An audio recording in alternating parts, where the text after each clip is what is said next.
మీకు అందరికీ కూడా వందనాలు తెలియజేస్తున్నాం. అందరికీ వందనాలు.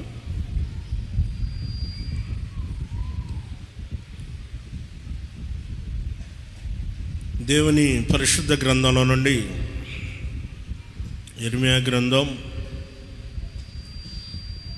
29వ అధ్యాయము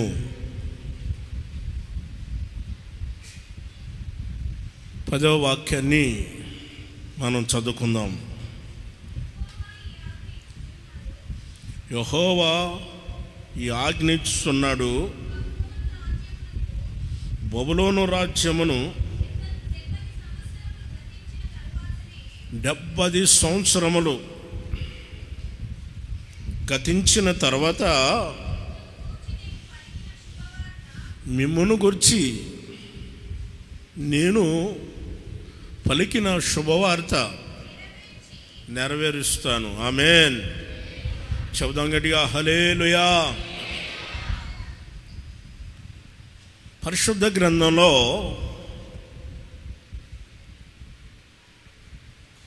మనం చదువుకున్న వాక్యాన్ని గమనించినట్లయితే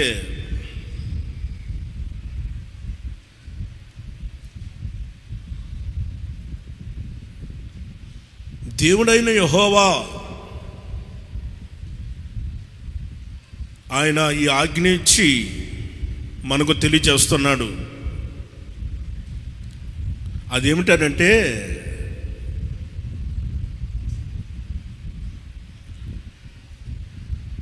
డెబ్బది సంవత్సరాలు గతించిన తర్వాత మిమ్మల్ని గురించి నేను పలికిన శుభవార్త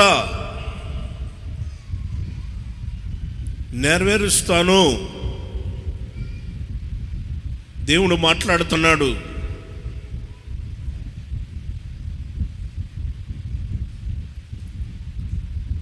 దేవుడు తన ప్రజల విషయంలో పలికిన యొక్క శుభవార్త అదేమిటి అని అంటే,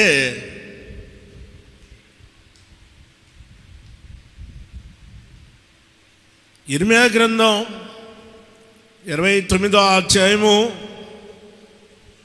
5వ వాక్యాన్ని మనం చదువుకుందాం. ఇండ్లు కట్టించుకోండి, వాటిలో మీరు నివసించండి, తోటలో నాటండి, వాటి యొక్క ఫలాలు మీరు అనుభవించండి.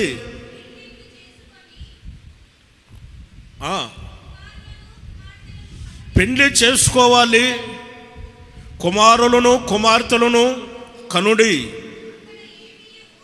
అక్కడ మీకు ఏమియో తక్కువ లేకుండా అభివృద్ధి పొందుటకై అదిగో కుమారులను కుమార్తెలను కనండి. మీ కుమారులకు పెళ్ళిళ్ళు చేయండి, మీ కుమార్తెలకు పురుషులను సంపాదించండి. ఆమేన్. హల్లెలూయా.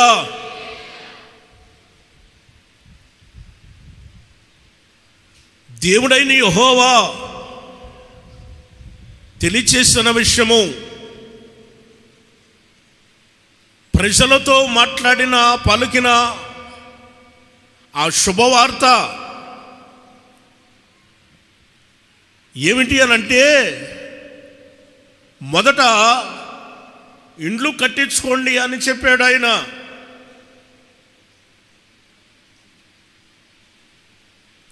ఇండ్లు కట్టించుకోవాలి. ఈనాడు కూడా ప్రజలందరికీ శుభవార్త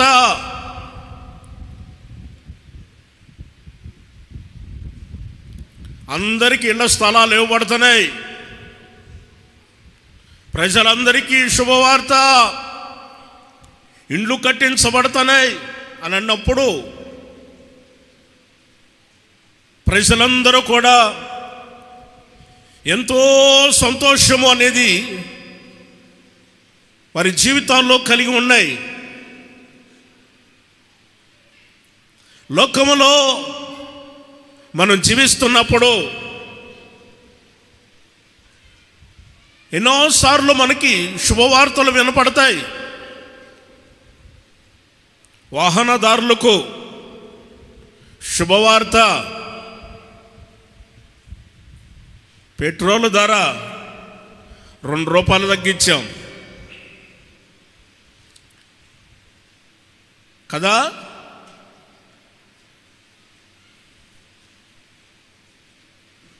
ప్రజలందరికీ ఒక శుభవార్త, టమాటాల రేటు తగ్గినాయి. ప్రజలందరికీ శుభవార్త, ఉల్లిపాయల ధర తగ్గింది. అందరూ బుట్టలు పట్టుకొని పరిగెత్తుతున్నారు. ఎక్కడికమ్మా?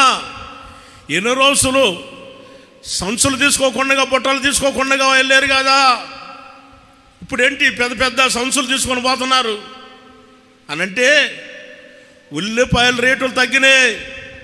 శుభవార్త. టమాటాల రేట్లు తగ్గినాయి. శుభవార్త. అందుకని పెద్ద సంచులు వేసుకొని పోతున్నారు. పెట్రోల్ ధర ₹2 తగ్గించినందుకే ఎక్కడ చూసినా పెట్రోల్ బంకుల్లో ఖాళీ లేదు. ₹2 తగ్గించినందుకే అది శుభవార్త వాహనదారులకు. అన్నీ కూడా ఆకాశాన్ని అంటి ఉన్నాయి. మనిషి మనుగడ చేసేదానికి, ఈ భూమి మీద మనిషి జీవించటానికి ఎన్నో ఆలోచనలు. తాను సంపాదిస్తున్నదేమో కొంచెం అయితే నిత్య అవసరతలు సరుకులు కానీ, మనం వాడే ప్రతిదీ కూడా ఆకాశాన్ని అంటుతున్నాయి ధరలు అన్నీ. అలాంటి సమయంలో శుభవార్త ₹2 తగ్గించాం అనగానే జనాలు గుంపులుగా పరిగెత్తుతున్నారు. ₹2 తగ్గించిన దానికే. ప్రియా దేవుని బిడ్డలారా, సహోదరి సహోదరులారా, ఇహ సంబంధమైన వాటి కోసం మనం ఎంతో ప్రయాసపడ్డాం, ఎన్నో ఆలోచనలు చేశాం. కానీ దేవుడైన యెహోవా ఈరోజు మనకు తెలియజేస్తున్న విషయం అదేమిటో తెలుసా? 70 సంవత్సరాలు గతించిన తర్వాత మిమ్మల్ని గురించి నేను పలికిన శుభవార్త నెరవేరుస్తానని అన్నాడు దేవుడైన యెహోవా. ఆయన ఏమని పలికాడు? శుభవార్త ఏమిటి? ఆయన పలికిన శుభవార్త ఏమిటనంటే, మీరు ఇండ్లు కట్టించుకోనండి అని దేవుడు ఆయన ఖచ్చితంగా ఏర్పాటు చేస్తున్నాడు. భూమియు దాని సంపూర్ణతయు యెహోవాదే. ఆయన తన బిడ్డలను ప్రేమించి, తన వారిని అందరిని కూడా ఆయన ప్రేమించి అన్ని ఏర్పాటు చేస్తున్నాడు. చూడండి, సామెతల గ్రంథంలో 24వ కీర్తనల గ్రంథం చూడండి. మొదట కీర్తనల గ్రంథం 24వ కీర్తన మొదటి వాక్యం నుండి, భూమియు దాని సంపూర్ణతయు, లోకమును దాని నివాసము యెహోవాదే. దేవునికి స్తోత్రం. గట్టిగా చదవండి, హల్లెలూయా. పరిశుద్ధ గ్రంథంలో మనం చదువుకున్న వాక్యాన్ని గమనించినట్లయితే ఆయన చెప్పిన మాట ఏందో తెలుసా? భూమియు దాని సంపూర్ణతయు యెహోవాది. కనుక ఆయన మొదట మనకి స్థలాన్ని ఇస్తున్నాడు, భూమిని ఇస్తున్నాడు. మనకి భూమిని ఇచ్చిన తర్వాత ఇప్పుడు సామెతల గ్రంథంలో చూద్దాం. 10వ అధ్యాయంలో, సామెతల గ్రంథం 10వ అధ్యాయము 23.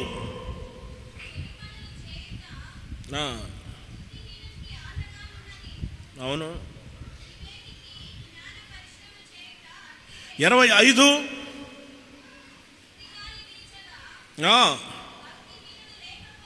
అవును, నీతిమంతుడు నిత్యము నిలుచు కట్టడము వలె ఉన్నాడు. దేవునికి స్తోత్రం. గట్టిగా చదవండి హల్లెలూయా. ఈ సామెతల గ్రంథం 10వ అధ్యాయం 25వ వాక్యంలో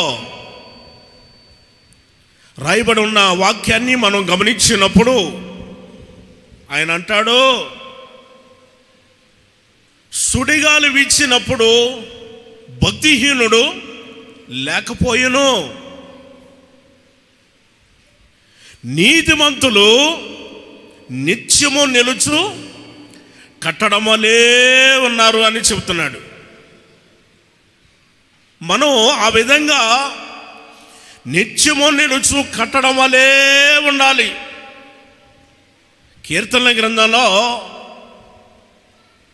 కీర్తనాకారుడు 127వ కీర్తన మొదటి వాక్యాన్ని మనం గమనించినప్పుడు,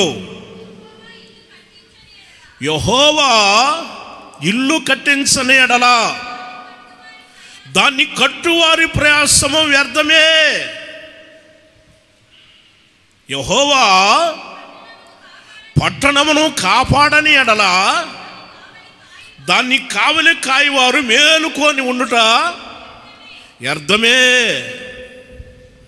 గమనించారా? పరిశుద్ధ గ్రంథంలో రాయబడి ఉన్న వాక్యాన్ని మనం గమనించినప్పుడు, యెహోవా ఇల్లు కట్టించని ఎడల కట్టువారి యొక్క ప్రయాసము వ్యర్థమే. ఇండ్లు కట్టించుకోవాలి, అది మనకు ఒక శుభవార్త. ఎందుకంటే బాడిగింట్లో ఉన్నాం అనుకోండి,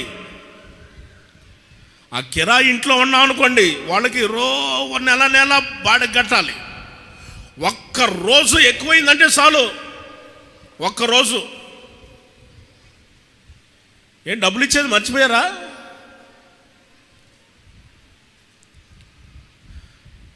అంటే గుర్తు రాలేదు మీకు? డబ్బులు ఇచ్చేది తెలియదా మీకు అని అంటారు.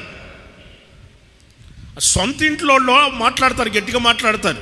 ఇది కావండి, మా బంధువులు వస్తున్నారు, ఊరు నుండి మా వాళ్ళు వస్తున్నారు, వెంటనే ఖాళీ చేసేయండి అని అంటారు. ఖాళీ చేసేయండి, మా వాళ్ళు వస్తున్నారు, ఖాళీ చేసేయండి అని అంటారు. అప్పటికప్పుడు ఎక్కడికి పోవాలి? ఎక్కడికి పోవాలి? ఎక్కడ రూమ్ చూసుకోవాలి?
ఇచ్చింది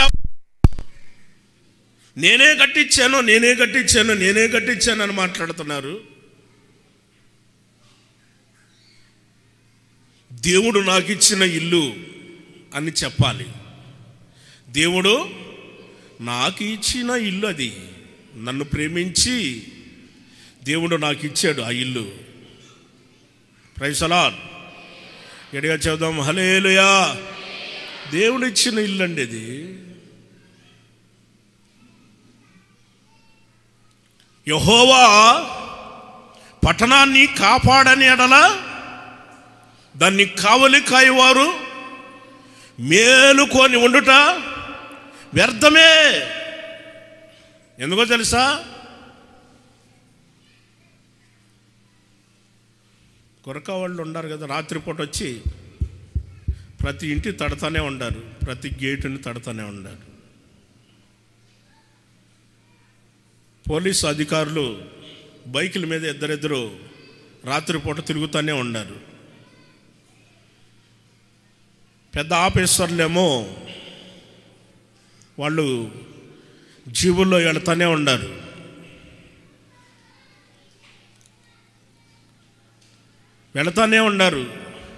జీబులో తిరుగుతూనే ఉన్నారు.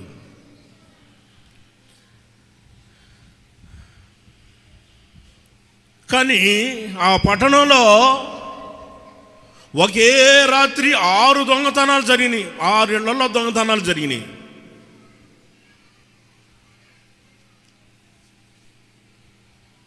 మరి గురక వాళ్ళు గురక వాళ్ళు కొట్టకుండా తిరుగుతున్నారు. పోలీసు వాళ్ళు బైక్ మీద తిరుగుతున్నారు. ఏమండి, కారులో కూడా తిరుగుతున్నారు, వ్యాన్లో కూడా తిరుగుతున్నారు. 6 దొంగతనాలు జరిగినాయి రాత్రిపూట. దొంగోళ్ళు ఎంత మేధావులంటే వీళ్ళు అటు నుండి వెళ్ళేసరికి ఇక్కడ దొంగతనం చేస్తారు. వాళ్ళు అటుపోయి అక్కడ తిరిగి అక్కడ నుండి మళ్ళీ ఇటు వచ్చేసరికి మళ్ళీ అక్కడికి వెళ్తారు.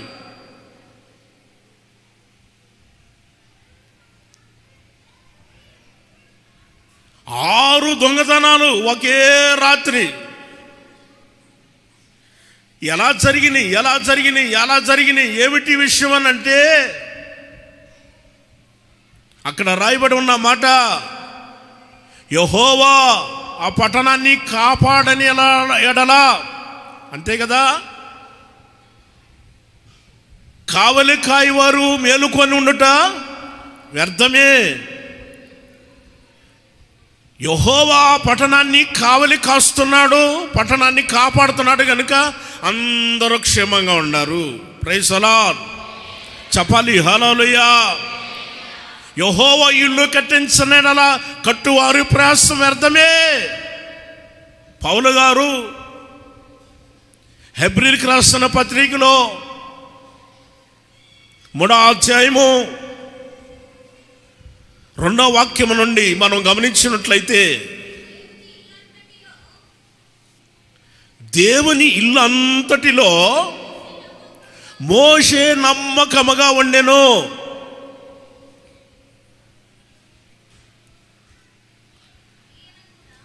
దేవుని ఇల్లు అంతటిలో మోషే నమ్మకముగా ఉండెను. 4వ వాక్యం వరకు, ఈయన కూడా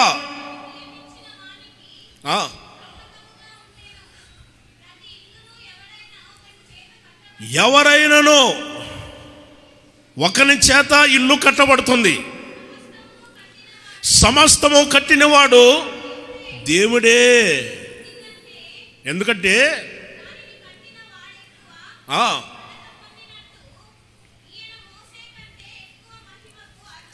ఆమేన్ హల్లెలూయా. పరిశుద్ధ గ్రంథంలో మనం చదువుకున్న వాక్యాన్ని గమనించినప్పుడు, దేవుని ఇల్లంతటిలో మోషే నమ్మకముగా ఉన్నాడు. మన యేసయ్య కుమారుడై ఉండి దేవుని ఇంటి మీద నమ్మకముగా ఉన్నాడు.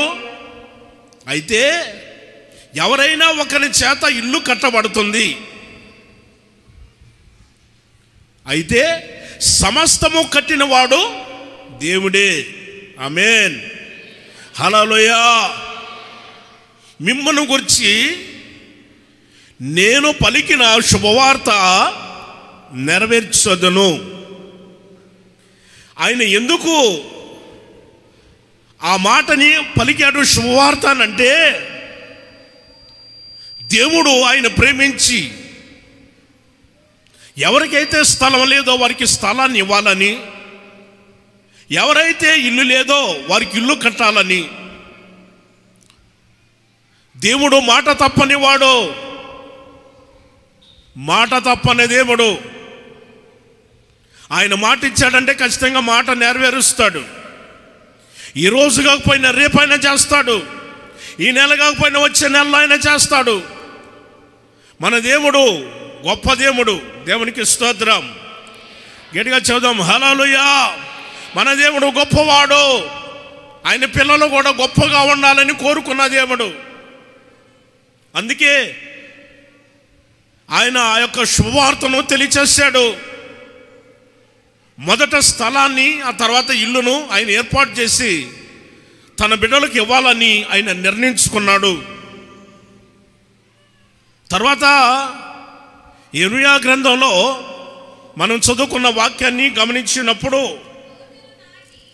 తోటలు నాటండి, వాటి యొక్క ఫలాలు మీరు అనుభవించండి.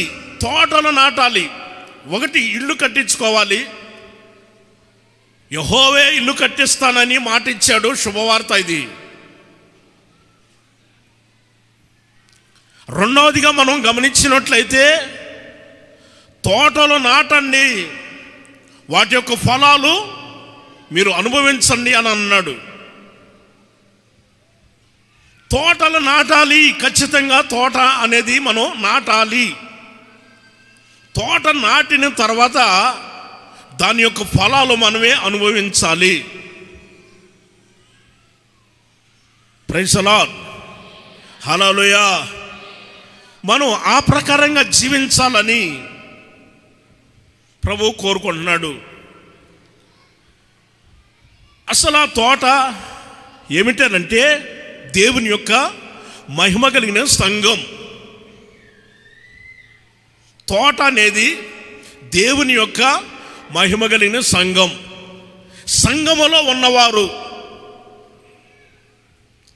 ఎలా నాటబడాలి, ఏ విధంగా ఫలించాలి, ఎవరు ఫలిస్తారు అన్న విషయాలు కీర్తన గ్రంథము మొదటి కీర్తన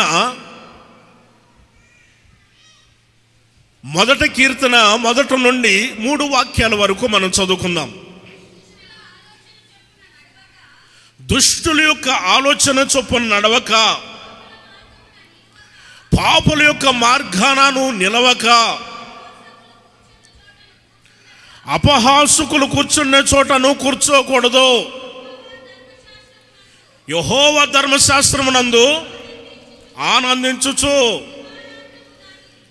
దివారాత్రమును దాన్ని ధ్యానించువాడు ధన్యుడు. అతడు నీటి కాలువల ఓరున నాటబడిన వాడై ఆకు వాడక తన కాలమందు ఫలమిచ్చు చెట్టు వలె ఉండును. అతడు చేసినదంతయు సఫలమగును. ఆమేన్. హల్లెలూయా. పరిశుద్ధ గ్రంథంలో మనం చదువుకున్న వాక్యాన్ని గమనించినట్లయితే, ఆకు వాడక తన కాలమందు ఫలములిచ్చే చెట్టు వలె ఎవరు ఉంటారు అని అంటే, దుష్టుల యొక్క ఆలోచన చొప్పున నడవకూడదు. తర్వాత పాపుల మార్గంలో నిలవకూడదు. అపహాసకులు కూర్చుండే చోట కూర్చోకూడదు. అలా చేయాలి.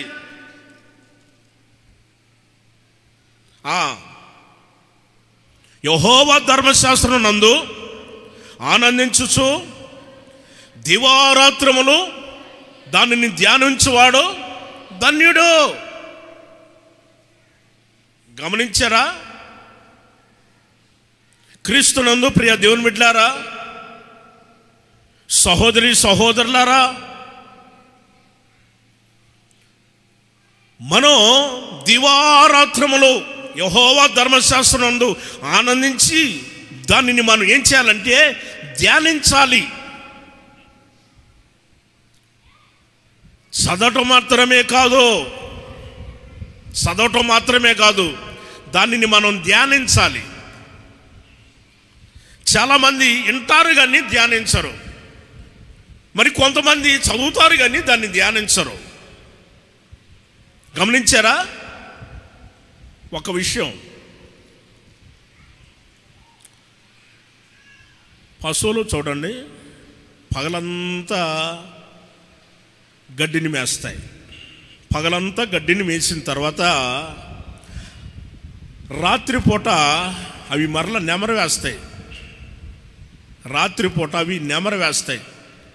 నెమరు వేసిన తర్వాత వాటికి పుష్టి, బలము, శక్తి ఎప్పుడనంటే నెమరు వేసిన తర్వాత. ముందు ఆల్రెడీగా ఇంత గడ్డి అది మేస్తుంది, త్వరగా గడ్డిని మేసి వస్తుంది. రాత్రిపూట ఒక్కొక్కటిగా తీసుకొని అంతం తీసుకొని నెమరు వేస్తూ ఉంటుంది. ఒకసారి చూడండి, పశువులను చూడండి, రాత్రిపూట నెమరు వేస్తుంది. మనుషులు కూడా అంతే. దేవుని వాక్యాన్ని చదివినప్పుడు, దేవుని వాక్యాన్ని విన్నప్పుడు, అప్పుడు దాన్ని మనం ఏం చేయాలంటే, ఇప్పుడు వింటామా, తీసుకొని వెళ్ళిన తర్వాత దాన్ని ఏం చేయాలి? ధ్యానించాలి. Praise the Lord. గట్టిగా చెప్పాలి హల్లెలూయా. దానిని ధ్యానించాలి. ఈ రోజున మనం గమనించి చూస్తే ఎక్కడ చూసినా ఏ చోట చూసినా సెల్ ఫోన్లు గిల్లుకోవటం, గిచ్చుకోవటం, రుద్దుకోవటం, గీరటం అదే సరిపోతుంది. కొంతమంది ప్రార్థనలో ఉన్నప్పుడు కూడా దాన్ని ఒక పక్క నుంచి గీరుతూనే ఉంటారు, గిల్లుతూనే ఉంటారు, గిచ్చుతూనే ఉంటారు, గిల్లుతూనే ఉంటారు, రుద్దుతూనే ఉంటారు.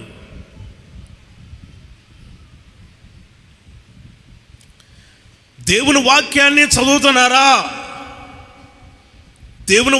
చదువుతున్నారా?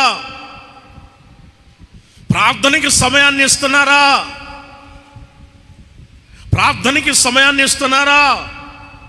వాక్యాన్ని విన్నారు, దాన్ని ధ్యానిస్తూ ఉన్నారా? సెల్ ఫోన్ గుర్తుకొచ్చిందా? ఇప్పుడు ఎక్కడ పెట్టామో ఏంటో, ఉందో లేదో, ఎవరైనా మెసేజ్ చేశారేమో, ఎవరైనా ఫోన్ చేశారేమో. కొంతమంది వాళ్ళకే సెల్ ఫోన్, పెద్ద సెల్ ఫోన్ ఉన్నట్టు, ఫోన్ రాగానే హలో మందిరంలో నుండి లేచి వెళ్ళిపోతున్నారండి కొంతమంది. వాళ్ళు సెల్ ఫోన్కి ప్రాధాన్యతనిచ్చారే కానీ దేవునికి ఇచ్చారా? ఆధిక్యతను, అధికారాన్ని దేవునికి ఇచ్చారా? దేవునికి ఇచ్చారండి, అధికారం దేవునికి ఇచ్చారా? సెల్ ఫోన్కి ఇచ్చారు. అంత సెల్ ఫోన్కి మనిషి చూద్దామంటే ఎంత ఎత్తున 6 అడుగులు, వెయిట్ చూస్తే 90 కేజీలు, 110 కేజీలు కరెక్ట్గా చూసుకుంటే. అంత చిన్న సెల్ ఫోన్కి లోబడిపోయి ఆ ఫోన్ వచ్చిందంటే చాలు, హలో ఒక ఆయన మాట్లాడుతూ ఉన్నాడు, నేను చూస్తూనే ఉన్నాను, మాట్లాడుతూనే ఉన్నాడు. గుంట వచ్చింది, పైన చూసుకుంటా అలా అనుకుంటూ పోతున్నాడు. డబ్బుల మీద కింద పడి కూడా ఫ్యాషన్గా హలో మరి చూసే జనం కింద పడ్డాడే అనుకుంటే కాదు, అదొక ఫ్యాషన్ లాగా కింద పడి కూడా, గుంటలో పడి కూడా మాట్లాడుతున్నాడు ఫోన్లో. సెల్ ఫోన్ పిచ్చి కొంతమందికి. మనం ఆ సెల్ ఫోన్ని దేవునికి మాత్రమే, దేవుని వాక్యాలకు మాత్రం ఉపయోగిస్తున్నామా, లేకపోతే లోక సంబంధమైన కార్యక్రమాలకు ఉపయోగిస్తున్నామా?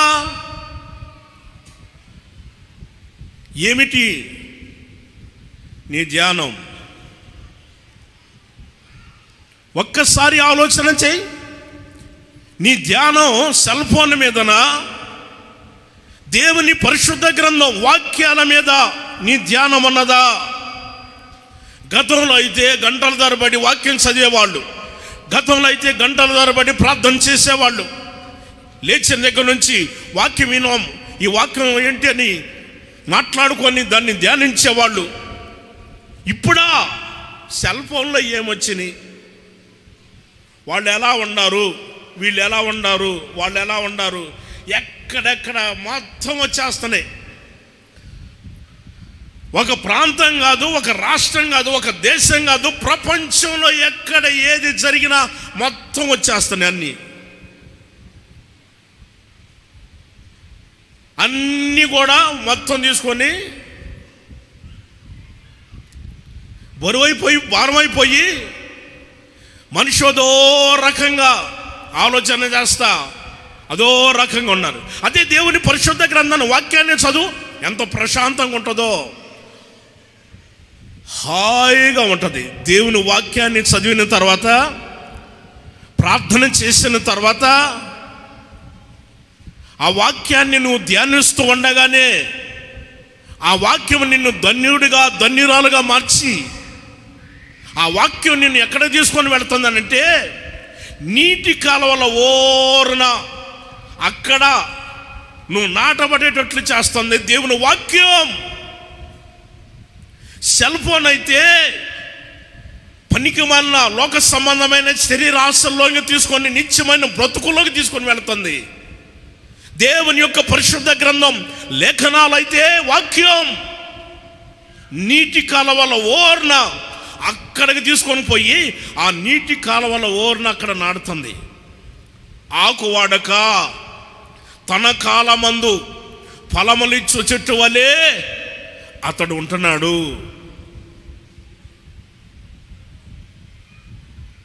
చింత నొందట్లేదు, కాపు మానట్లేదు,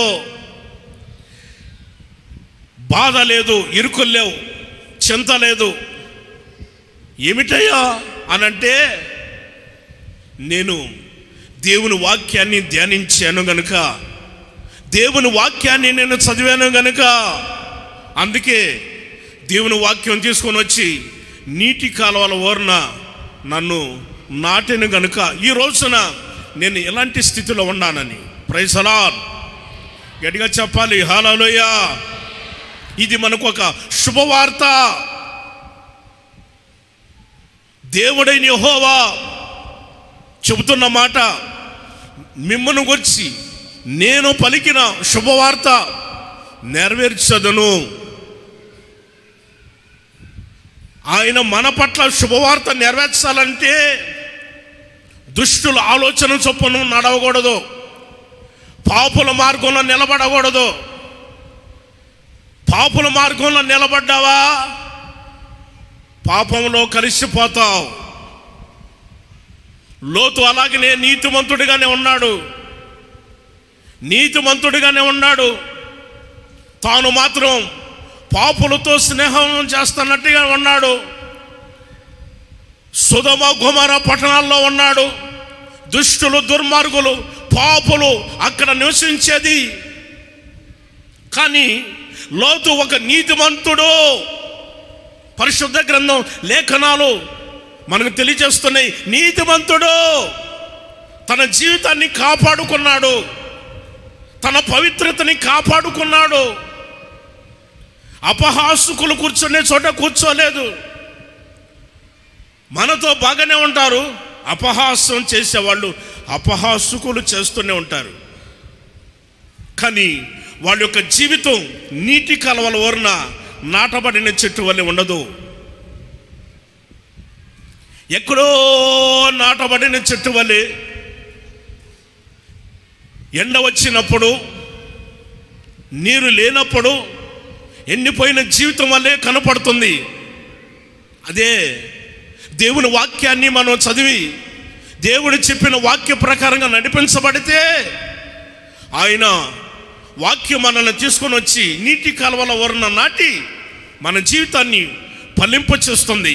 మనం చేసేది ప్రతి ఒక్కటి కూడా సఫలమయ్యేటట్లు చేస్తుంది. ఆమేన్, హల్లెలూయా. మూడవదిగా మనం గమనించినట్లయితే ఆయన అంటాడు, పెళ్లి చేసుకోవాలి అని అంటాడు. కుమారులను కుమార్తెలను మీరు కనండి, పెళ్లి చేసుకోవాలి.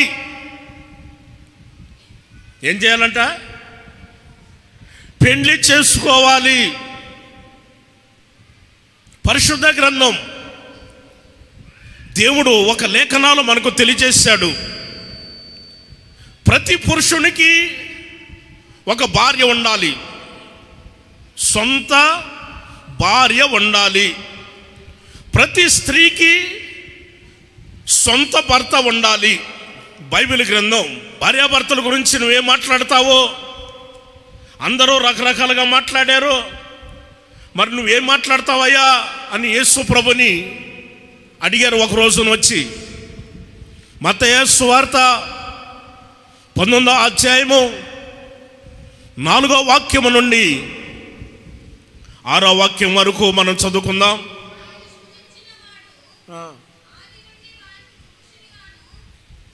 సృజించినవాడు ఆది నుండి ఆ పురుషునిగాను స్త్రీనిగాను సృజించిననియు ఇందు నిమిత్తము పురుషుడు తల్లిదండ్రులను విడిచి తన భార్యను హత్తుకొనును, వారిద్దరూ ఏక శరీరముగా ఉందురు.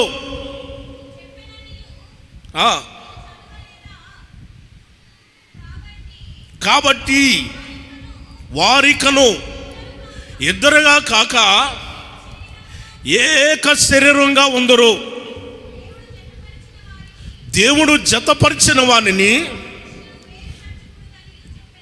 ఏ మనుషుడు కూడా వేరు చేయకూడదు.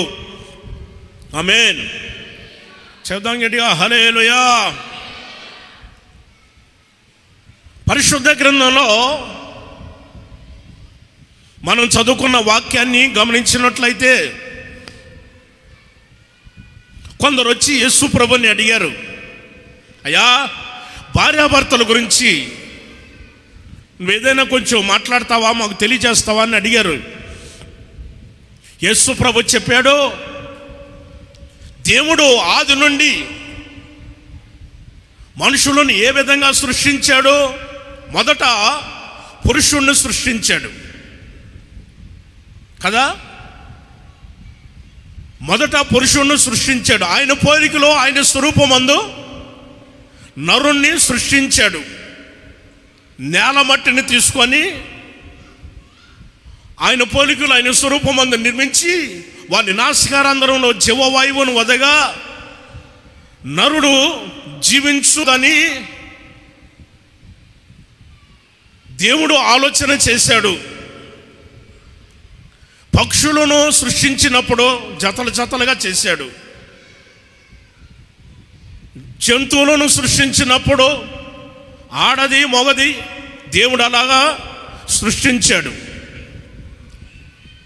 కానీ మనుషులను సృష్టించినప్పుడు పురుషుని మాత్రమే మొదట సృష్టించాడు. ఒక్కడే ఒంటరిగా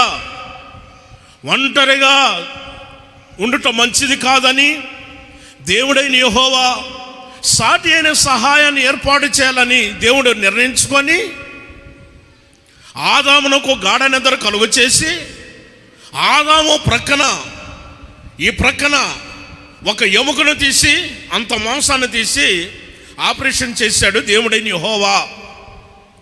ఆ మాంసంతో ఆ ఎముకతోటి ఒక స్త్రీని దేవుడు ఏర్పాటు చేశాడు. ఆ స్త్రీని ఆదాము ఎదుటకు తీసుకొని వచ్చినప్పుడు ఆదాము మేలుకొని ప్రక్కన చూసుకున్నాడు. ఇక్కడ ఎముక లేదు, మాంసం లేదు. ఎదరు చూస్తేనేమో ఆమె నిలబడి ఉంది. అప్పుడు ఆదాము అన్నాడు, నా ఎముకలో ఒక ఎముక, నా మాంసంలో మాంసము, ఇది నరును నుండి తీయబడిన గనుక నారి అనబడును అని దేవుడు ఆ వాక్యాలన్నీ కూడా మరి ఆదికాండం 2వ అధ్యాయంలో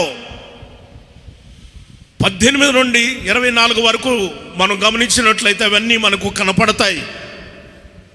క్రీస్తునందు ప్రియమైన దేవుని బిడ్డలారా,